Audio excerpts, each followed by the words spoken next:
Steve Harvey was halfway through what seemed like an ordinary episode of Family Feud when something happened that would make him pause the game entirely.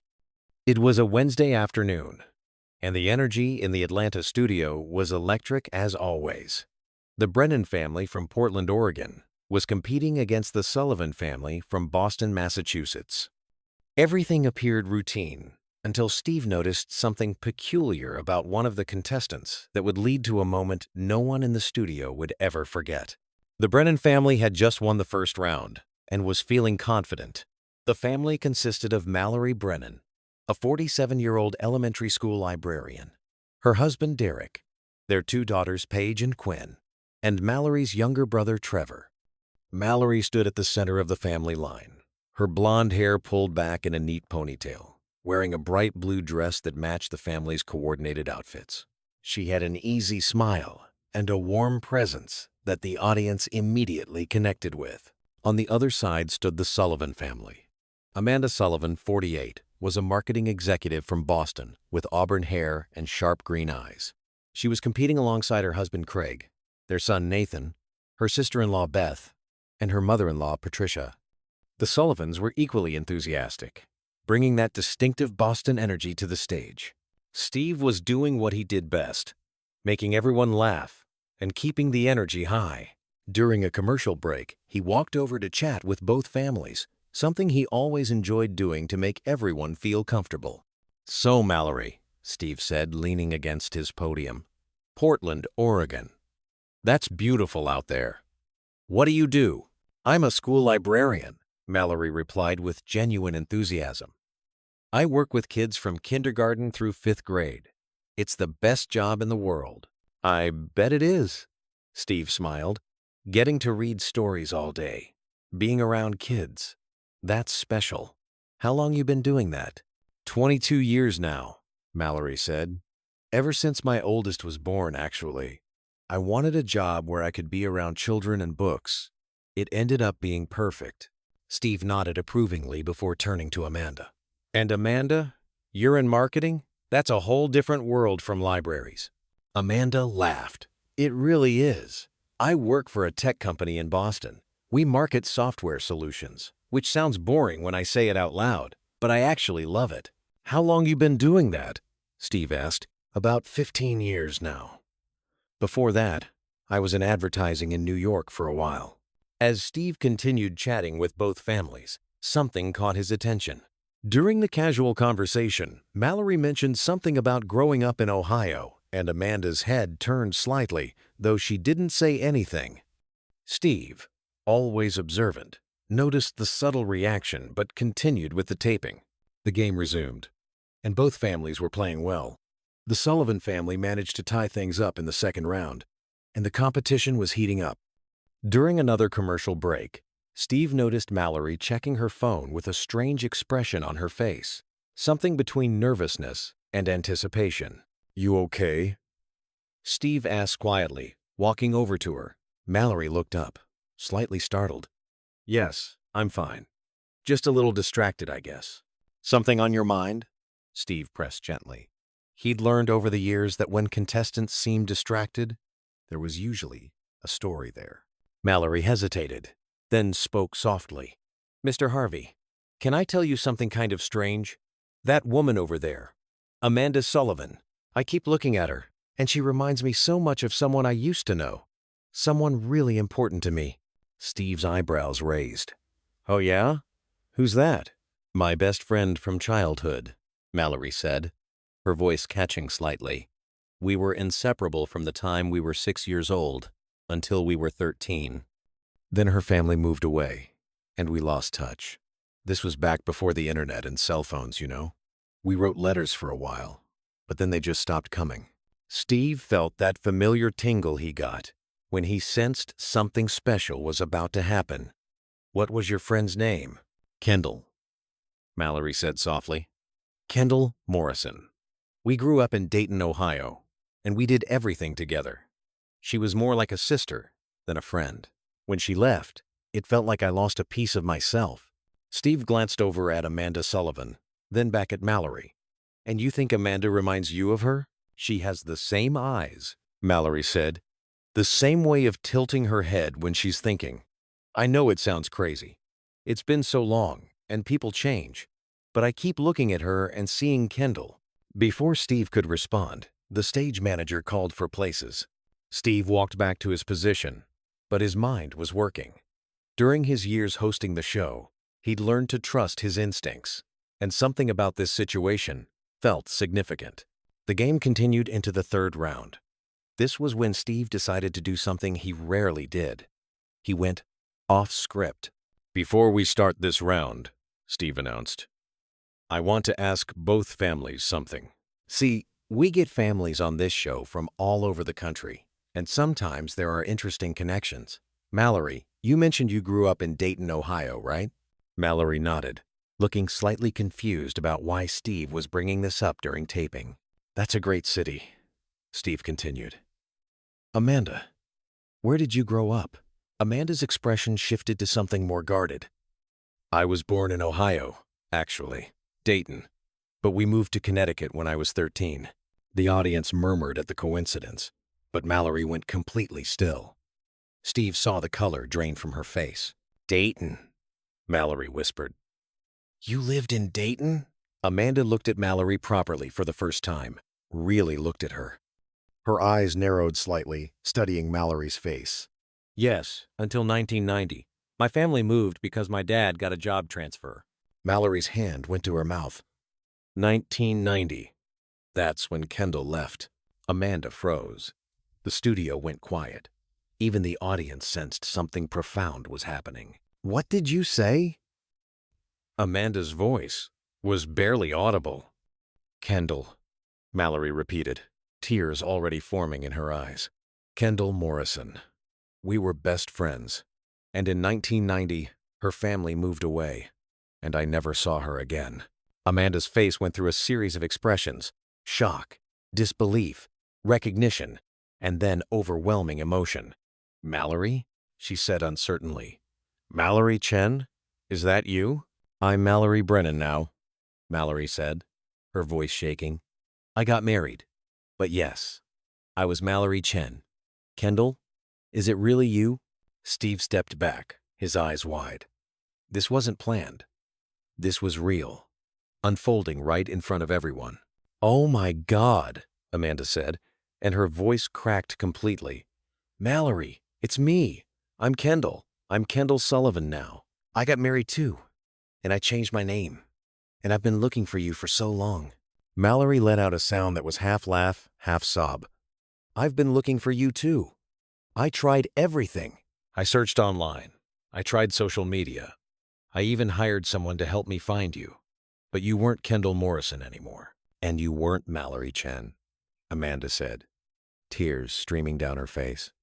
I've thought about you every single day for 34 years. Steve Harvey, a man who prided himself on always having something to say, found himself speechless. The two women were staring at each other across the Family Feud stage, separated by just a few feet, but connected by decades of lost friendship. Can they? Mallory asked, looking at Steve. Can we? Steve nodded, his own eyes wet. Go ahead, sweetheart. Go ahead. Mallory and Amanda moved toward each other simultaneously, meeting in the middle of the stage.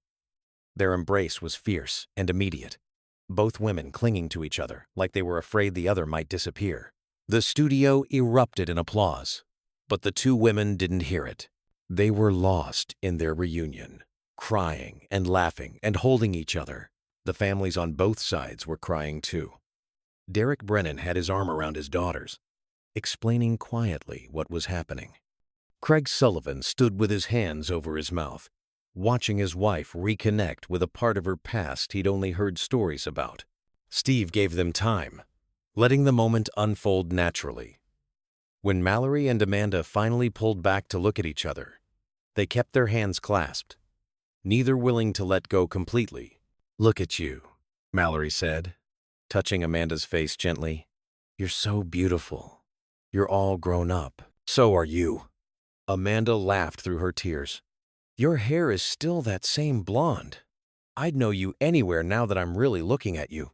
I can't believe this, Mallory said.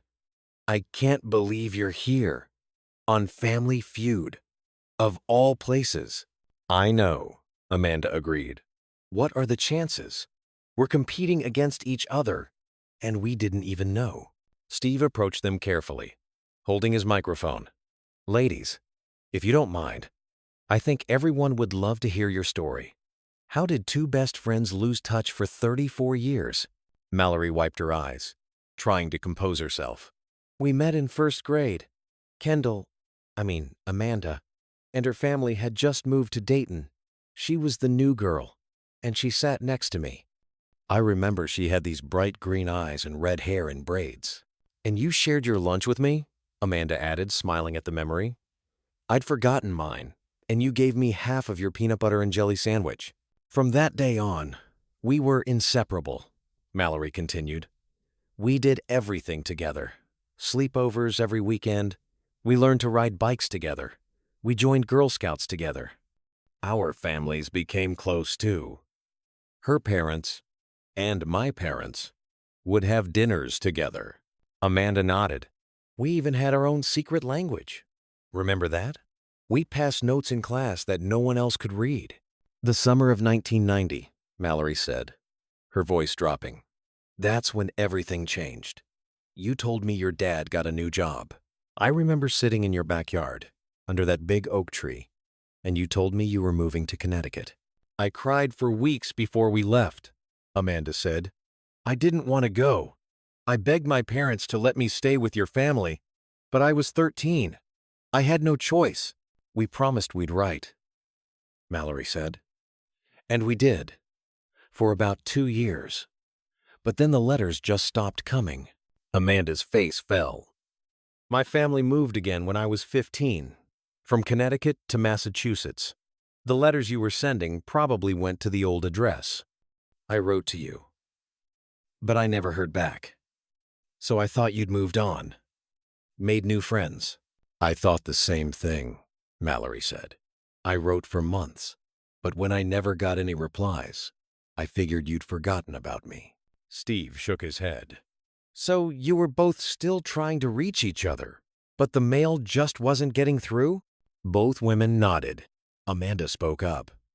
When I got older and the internet became a thing, I searched everywhere for Mallory Chen. Facebook, Instagram, LinkedIn. But I couldn't find her anywhere. I even tried those people finder websites. Because I was Mallory Brennan by then, Mallory explained. I got married when I was 25, and I was doing the same thing, searching for Kendall Morrison everywhere. I even joined some of those reunion sites for people who grew up in Dayton. I did too, Amanda said, but I was looking under my married name on most of those sites. We were literally looking for each other, but using the wrong names.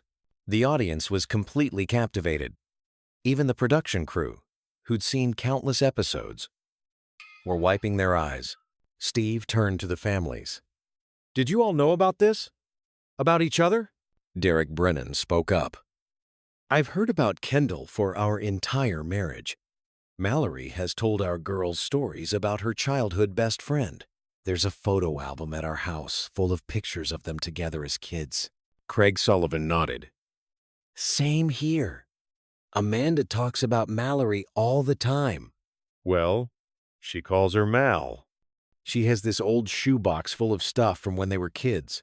Friendship bracelets, photos, letters. She's never let it go. Mallory gasped. You still have the friendship bracelets? The ones we made at camp? Amanda was crying again. Of course I do. I still have everything. The notes we passed in school, the pictures from your 12th birthday party, everything. I couldn't throw them away. It felt like throwing away my childhood. I have all of that stuff too, Mallory said. I have the birthday card you made me for my 10th birthday. Remember? You drew that cartoon of us as superheroes? All. Amanda laughed and cried at the same time. Supermal and Wonder Ken. We were going to save the world together. Steve had to pause and collect himself. This is incredible. Absolutely incredible. You two have been carrying each other with you all these years.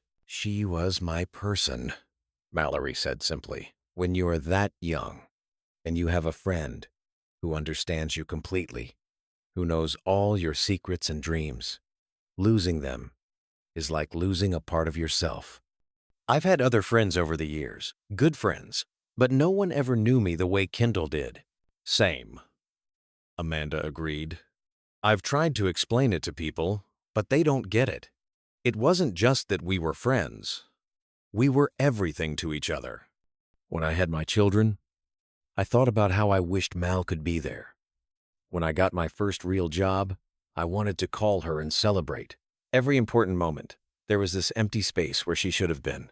Steve looked at both families. How are y'all feeling about this? Your game just turned into something completely different. Patricia Sullivan, Amanda's mother-in-law, spoke up. Mr. Harvey, I don't care about the game. This is a miracle. Amanda has been sad about losing her friend for decades. This is an answer to prayer. Mallory's brother Trevor nodded. My sister used to cry about Kendall when we were teenagers. It broke our hearts that she couldn't find her. This is incredible. Steve made a decision. You know what? We're throwing out the game. This isn't about Family Feud anymore. This is about something bigger. He turned to his producers in the booth. We good with that? After a moment, he got a thumbs up. All right then, Steve announced. Both families are going to play together now. You're not competing against each other. You're one team. And whatever you win, you split. Because today isn't about competition. It's about reunion. The audience applauded enthusiastically. Mallory and Amanda were still holding hands, neither wanting to let go. Can I ask you something? Steve said to both women. What was the hardest part? What did you miss most about each other? What was the hardest part per member problem in 70? Mallory thought for a moment. She knew me better than anyone. She knew that I was scared of the dark, so she'd sleep with her arm around me at sleepovers. She knew that I got nervous before tests, so she'd slip me funny drawings to make me laugh. She knew I wanted to be a teacher, and she'd play school with me, even though we were too old for it. Amanda smiled at the memories. And she knew I was struggling with my parents fighting. They ended up getting separated for a while when I was 12, and Mal's family took me in for 3 months. She shared her room, her clothes, her family with me. She held me when I cried, and never told anyone my secrets. That's what I wanted to tell people when I was trying to explain why I was so broken up about losing touch, Mallory said. It wasn't like losing a casual friend. It was like losing the person who knew my whole heart. Steve nodded slowly. I think a lot of people watching this understand that. We all have that one person from our past that we wish we could find again. He turned to the daughters. Paige, Quinn, your mama has told you about Kendall? Paige, the older daughter, nodded. She's told us so many stories about how they would put on plays in the backyard, and how they started a club for kids in the neighborhood, and how they saved up their allowance together to buy a puppy that they were going to share. Did you ever get that puppy? Steve asked. Both women shook their heads. My parents said we were moving before we could get it, Amanda said. That was one of the first signs that everything was about to change. Quinn, the younger daughter, spoke up shyly. Mom says Miss Kendall was the bravest person she ever knew. She said Kendall stood up to bullies for her. Amanda looked at Mallory with such affection. You did. There was this boy, Tommy something, who used to tease me about my red hair. You told him off in front of everyone. You were tiny, but you were fierce. I wasn't going to let anyone be mean to you, Mallory said firmly. You were my best friend. That was sacred. Steve had them sit down on the Family Feud steps, both families gathering around them. Tell me more. Give us some of those stories. For the next hour, the taping transformed into something unique. Mallory and Amanda traded memories, their families, adding comments, and laughing at the stories. They talked about the time they tried to run away together and made it 3 blocks before they got scared and went home. They remembered the elaborate secret club they'd started in Mallory's basement, complete with a constitution and membership cards. They recalled the summer they decided to become vegetarians for exactly 4 days before Amanda's mom made pot roast. "We had this plan," Amanda said, laughing. "We were going to go to the same college, be roommates, and then live next door to each other when we grew up. Our kids were going to be best friends, too." "I thought about that plan so many times over the years," Mallory said, "especially when I had my daughters. I'd think about how they would have had an Aunt Kendall, who wasn't really an aunt, but was even better." Steve looked at the children from both families, who were watching their mothers with fascination. "You know what? It's not too late for that. Your kids can know each other now." Paige and Nathan, who were close in age, smiled at each other. Quinn and the Sullivans' younger family members were already chatting about their schools and interests. "Can I ask you something personal?" Steve said gently. "When you lost touch, did you ever think you'd see each other again?" Mallory's eyes filled with tears again. "I hoped. I prayed about it. But as the years went on and I couldn't find her, I started to think maybe it wasn't meant to be. Maybe some friendships are just for a season, even if they mark you forever." "I felt the same way," Amanda said. "But I never stopped looking. Even when my husband said maybe I should let it go, I couldn't. I'd see someone with blonde hair from behind and wonder if it was her. I'd hear someone laugh and think it sounded like Mal. She was always there, just out of reach." Derek Brennan spoke up. "I used to help her search. We'd spend hours online looking at different Kendall Morrisons, trying to figure out if any of them were the right one. We found probably 20 women with that name, but none of them were her." Craig Sullivan added, "Same here. Amanda had a whole system. She'd check different sites every few months, hoping the right Kendall Morrison would finally show up. She never gave up hope." Steve looked between the two women. "So let me ask you this. If you had found each other online, what would have been the first thing you would have said?" Mallory didn't hesitate. "I would have said I'm sorry. Sorry that the letters stopped. Sorry that we lost each other. Sorry for all the years we missed." "And I would have told you that you have nothing to be sorry for," Amanda said immediately. "It wasn't your fault. It wasn't anyone's fault. Life just happened." They looked at each other, and something seemed to settle between them. A forgiveness for lost time that neither of them needed to voice, but both understood. Steve stood up. "You know what? I want to do something. Both families, come on up here." The Brennan and Sullivan families gathered at the podium. Steve looked at them all. "We're going to play fast money, but differently. Mallory and Amanda, you're going to play together. We're going to ask you both questions, and you're going to answer based on what you remember about each other from when you were kids. Let's see if that connection is still there after 34 years. The audience loved this idea, applauding enthusiastically. Mallory and Amanda stood together at the podium, nervous but smiling. "All right," Steve said. "First question. Mallory, what was Kendall's favorite color when you were kids?" "Green," Mallory said immediately. "Like her eyes." Steve turned to Amanda. "Is that right?" Amanda nodded, tears in her eyes again. "Emerald green specifically. I had this green sweater I wore constantly." Next question. "Amanda, what did Mallory want to be when she grew up?" "A teacher," Amanda answered. "She always wanted to work with kids. She'd line up her stuffed animals and teach them lessons." "Is that true?" Steve asked Mallory. "Completely true," Mallory laughed. "And look what I ended up doing. A librarian working with kids. Pretty close." Steve continued with questions about favorite foods, pets they'd had, songs they'd loved. Each answer revealed how deeply they'd known each other, and how those memories had stayed fresh despite the decades. "Last question," Steve said. "And this one's important. Mallory, what would Kendall say was the best day of her childhood?" Mallory thought carefully. "The day we went to Cedar Point. It was the summer before she moved. Our families took a trip together to the amusement park. We rode every roller coaster, ate too much candy, and on the drive home, we fell asleep holding hands in the back seat." Steve looked at Amanda. "Is that what you would say?" Amanda was crying openly now. "Yes, that was the best day. Everything was perfect. I remember thinking that I wanted life to always be like that. Just me and Mal, laughing and happy. And together, Steve had to pause and wipe his own eyes. That's beautiful, ladies. That's really beautiful. The board lit up with their score. They'd gotten every answer right, a perfect round. But everyone in the studio knew that the real prize wasn't the money or the points.